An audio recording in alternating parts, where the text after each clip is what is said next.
بسم اللہ الرحمن الرحیم۔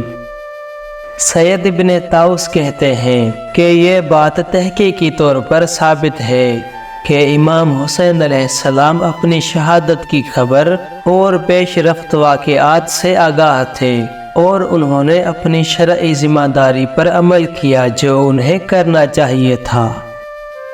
امام جعفر صادق علیہ السلام نے اپنے آباء و اجداد سے نقل کیا ہے، ایک دن امام حسین علیہ السلام اپنے بھائی امام حسن علیہ السلام کے گھر تشریف لے گئے۔ جیسے ہی امام حسین علیہ السلام کی نگاہ اپنے بھائی پر پڑی تو آنکھوں سے اشک جاری ہو گئے۔ امام حسن علیہ السلام نے پوچھا، کیوں روتے ہیں؟ جواب دیا کہ میرے رونے کی وجہ آپ پر آئندہ ہونے والے ظلم و ستم ہیں۔ امام حسن علیہ السلام نے فرمایا، جو ظلم مجھ پر ہوگا وہ فقط دھوکے سے زہر دیا جانا ہے، جس کی وجہ سے میری شہادت واقع ہوگی، لیکن کائنات کا کوئی دن آپ کی شہادت کی مانند نہیں، کیونکہ 30,000 کا لشکر جو مسلمان ہونے کا دعویٰ کرتے ہوں گے اور ہمارے جد امجد حضرت محمد مصطفیٰ صلی اللہ علیہ وآلہ وسلم کی امت میں سے ہوں گے، وہ آپ کا محاصرہ کریں گے اور آپ کو قتل کرنے، آپ کا خون بہانے اور آپ کی ہتک کرنے کے لیے آپ کے اہل بیت علیہ السلام کو قیدی بنانے اور آپ علیہ السلام کے مال کو لوٹنے کے لیے آمادہ ہوں گے۔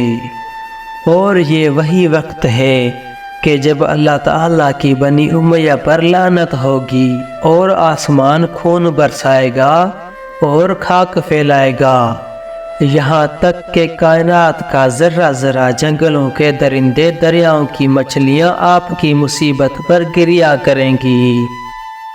جب معاویہ ابن ابی سفیان کی موت واقع ہوئی، اس کے بعد یزید حاکم ہوا۔ اس نے مدینہ کے گورنر ولید بن عتبہ کو خط لکھا اور اس کو حکم دیا کہ میرے لیے تمام اہل مدینہ، بالخصوص امام حسین علیہ السلام سے بیعت لو، اور اگر امام حسین علیہ السلام بیعت سے انکار کریں تو ان کا سر بدن سے جدا کر کے میرے پاس روانہ کر دو۔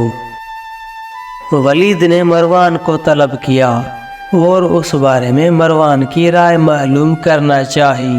مروان نے کہا، اس ذات کو حسین علیہ السلام قبول نہیں کریں گے اور یزید کی بیعت نہیں کریں گے، لیکن اگر میں تمہاری جگہ ہوتا اور یہی قدرت و طاقت جو آج تمہارے ہاتھ میں ہے میرے ہاتھ میں ہوتی تو میں فوراً حسین علیہ السلام کو قتل کر دیتا۔ ولید نے کہا، اے کاش میں اس کام کو انجام دینے اور اس ذلت کو اپنے ذمہ لینے کے لیے دنیا میں نہ آیا ہوتا۔ اس کے بعد ولید نے امام حسین علیہ السلام کو اپنے پاس بلا بھیجا۔ امام حسین علیہ السلام بنی ہاشم کے جوانوں کو ہمراہ لے کر آئے۔ ولید نے امام حسین علیہ السلام کو معاویہ کی موت کی خبر سنائی اور یزید کی بیعت کا مطالبہ کیا۔ امام حسین علیہ السلام نے فرمایا، بیعت خفیہ طور پر نہیں کی جاتی، جب صبح ہو تو تم لوگوں کو دعوت دینے کے ساتھ مجھے بھی دعوت دینا۔ مروان نے کہا، حسین علیہ السلام کی بات کو نہ مانو اور ان کے عذر کو قبول نہ کرو، بلکہ فوراً ان کا سر تن سے جدا کر دو۔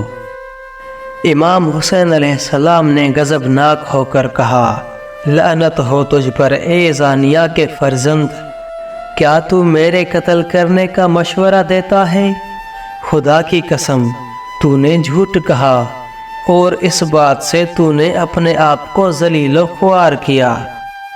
اس کے بعد ولید کی جانب مخاطب ہو کر فرمایا، اے حاکم مدینہ، ہم اہل بیت نبوت اور مخزن رسالت ہیں اور ہمارے گھر میں ملائکہ کی آمد و رفت رہتی ہے۔ ہماری ہی خاطر خداوند کریم نے اپنی رحمت کو لوگوں پر وسیع کیا ہے اور ہماری ہی وجہ سے اس رحمت کا اختتام ہوگا۔ لیکن یزید فاسق شرابی محترم جانوں کا قاتل اعلانیہ گناہوں کا ارتکاب کرنے والا ہے۔ مجھ جیسا شخص یزید جیسے کی بیعت کبھی نہیں کر سکتا۔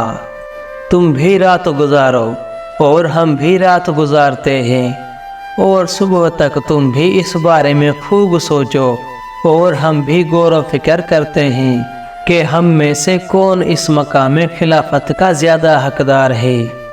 یہ بات تمام کر کے امام علیہ السلام ولید کے گھر سے باہر تشریف لے گئے۔ مروان نے ولید سے کہا، تم نے میری نصیحت پر عمل نہیں کیا بلکہ برخلاف کام کیا۔ ولید نے کہا، لعنت ہو تم پر، تم مجھے ایسا مشورہ دے رہے ہو کہ جس میں میرے دین و دنیا کا نقصان ہے۔ خدا کی قسم، اگر دنیا کی تمام بادشاہی بھی مجھے مل جائے تو میں حسین علیہ السلام کو قتل نہیں کروں گا۔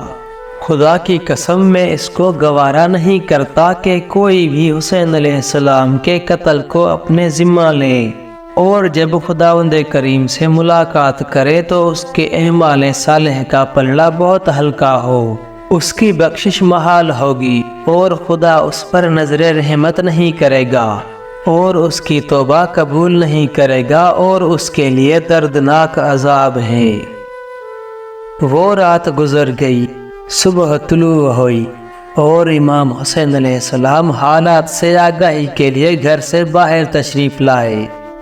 مروان نے امام حسین علیہ السلام سے ملاقات کی اور کہا، یا ابا عبداللہ، میں آپ کا خیر خواہ ہوں، میری نصیحت کو سنیں تاکہ سعادت پائیں۔ امام حسین علیہ السلام نے فرمایا، تیری نصیحت کیا ہے؟ بتا کہ میں سنوں۔ اس نے کہا کہ میں آپ کو نصیحت کرتا ہوں کہ یزید بن معاویہ کی بیعت کر لو، کیونکہ یہ تمہاری دنیا و آخرت کے لیے بہتر ہیں۔ امام حسین علیہ السلام نے فرمایا، انا للہ و انا الیہ راجعون۔ اب دین اسلام کو الوداع کہہ دینا چاہیے کہ جب امت پیغمبر صلی اللہ علیہ وآلہ وسلم کی خلافت و بادشاہی یزید کے ہاتھوں میں ہو۔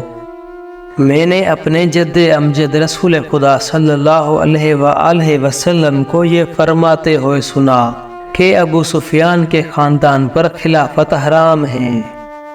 امام حسین علیہ السلام اور مروان کے درمیان طولانی گفتگو ہوئی، یہاں تک کہ مروان غصہ کی حالت میں چلا گیا۔ والسلام۔